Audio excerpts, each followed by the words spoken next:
Hey, Plumber Tom here. If you're studying from the Mathematics for Plumbers and Pipefitters book, you've come to the right place. I'm glad to help you with your understanding. Don't forget to check in the description below this video for access to books and resources that will help you with your understanding. There are online courses and other things that you can take that will help you prepare for a state test. When you purchase from those links, you're helping me to be able to create more great content. Thanks for watching.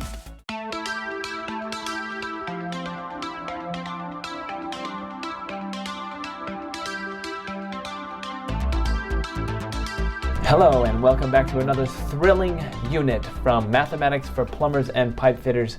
My name is Thomas Hicken and we are on Unit 5, which is Review of Angle Measure. We're going to really study what are angles, how do they work together, what are the relationships.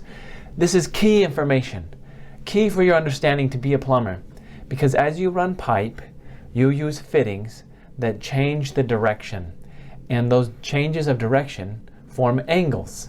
And so we often refer to pipe fittings and our offsets in terms of angles. So this is going to be great foundational review. Let's talk about angles. All right, as we get into this Unit 5 review of angle measure, we have three objectives. One is to learn what an angle is. 2, use a protractor to measure angles. And 3, describe the relationship of angles formed by intersecting lines. Let's start though with what exactly is an angle, and I have that highlighted here. Length, height, and width are measurements of linear distance, but an angle, on the other hand, is a measurement of direction. Angles are formed when two straight lines meet or intersect. So they give us some examples like a mountain slope.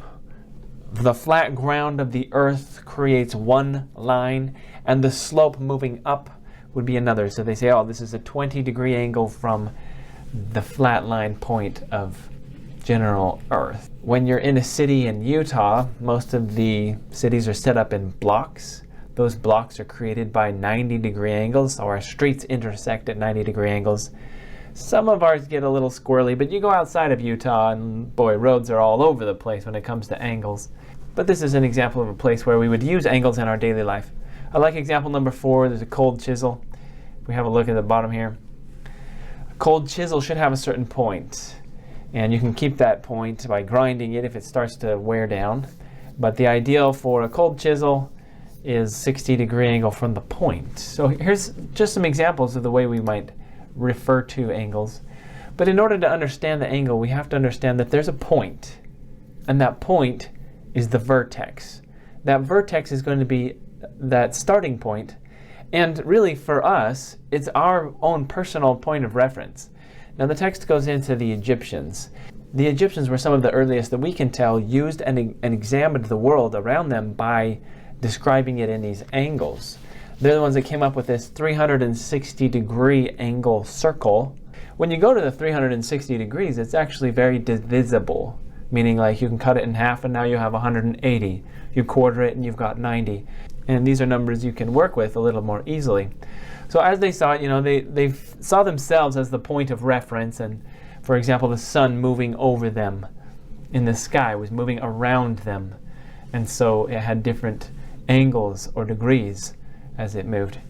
And you can take your own reference point, right? If you're standing in one place and you turn around and go in a full circle, you are the vertex. And what you're seeing around you is that 360-degree view. As we examine angles on a two-dimensional drawing, say it's written on a paper, the protractor is a tool that we can use to be able to quickly discern what the angle degree is. Now, you probably played with these in middle school, high school, geometry class, or whatever, but a protractor is fairly simple. You put the center point on the vertex of whatever angle you're trying to measure, and from there it gives you a reference point, either clockwise or counterclockwise. You can see what that angle is in reference to a flat line or 180 degrees. Now, how often do we actually use protractors in plumbing? Not very often. But a protractor is an excellent tool for helping us to understand the angles that we use every day within plumbing. So we will spend a little time in this assignment using and working with a protractor. Now, throughout history, when they wanted to create a building and they needed to create a right angle or a 90-degree angle, they had to come up with some way that worked, right? And they played with this triangle with the sides that are 3 units, 4 units, and 5 units. In this case, we have 3 feet, 4 feet, and 5 feet. If you cut boards and lay them out in this orientation and connect them, as you can see in this diagram, you create a 90-degree. Now, you got to work with it and make sure it's perfect. You can do this with a string line as well. If you have the exact distances of 3 feet, 4 feet, and 5 feet on your string line, you can adjust stakes out in a location to create that 90-degree angle.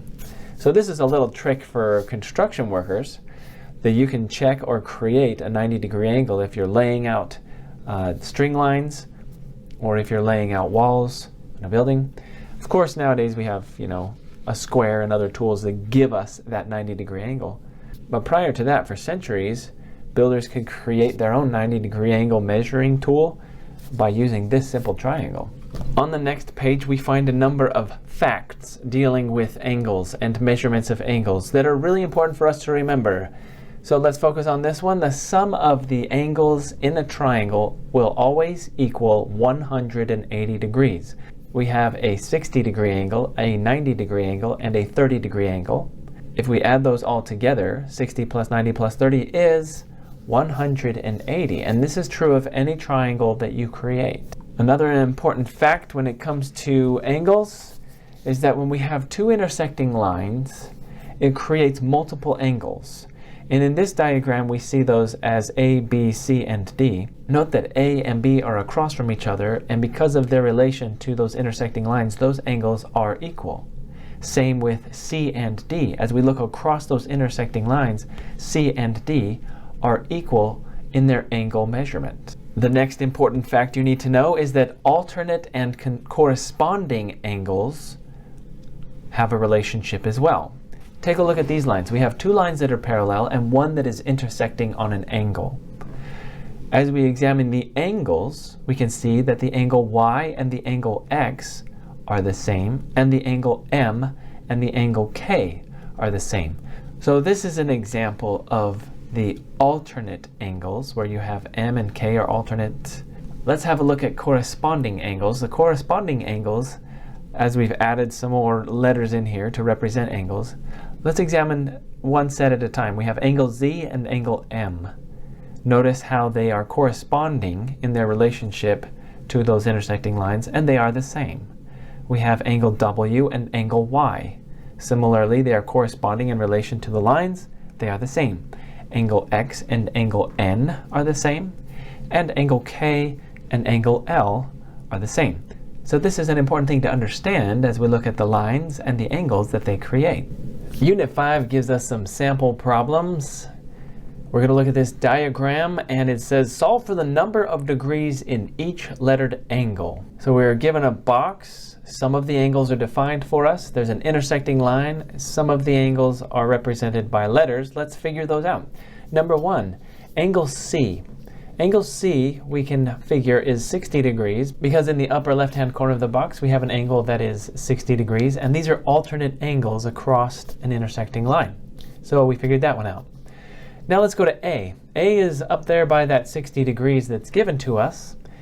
One thing we can tell from this box is that we have a 90-degree angle as created in the upper left-hand corner, so we can just subtract, right? If we have 90 minus 60, we'll get 30 degrees. So A is 30 degrees. Now what about B? Number 3 on the sample problem says B is equal to A because these are, again, alternate angles across the intersecting lines. So if we know that A is 30, then we also know that B is 30 degrees. Now let's go outside of the box, and we're going to take this angle D.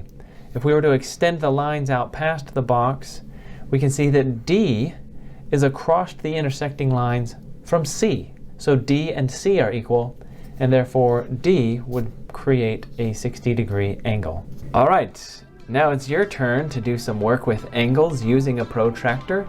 There are some exercises, 3 problems that you can do. Exercise 1 will have you drawing a figure using a protractor. Exercise 2 will have you read angles on the printed protractor there in your book.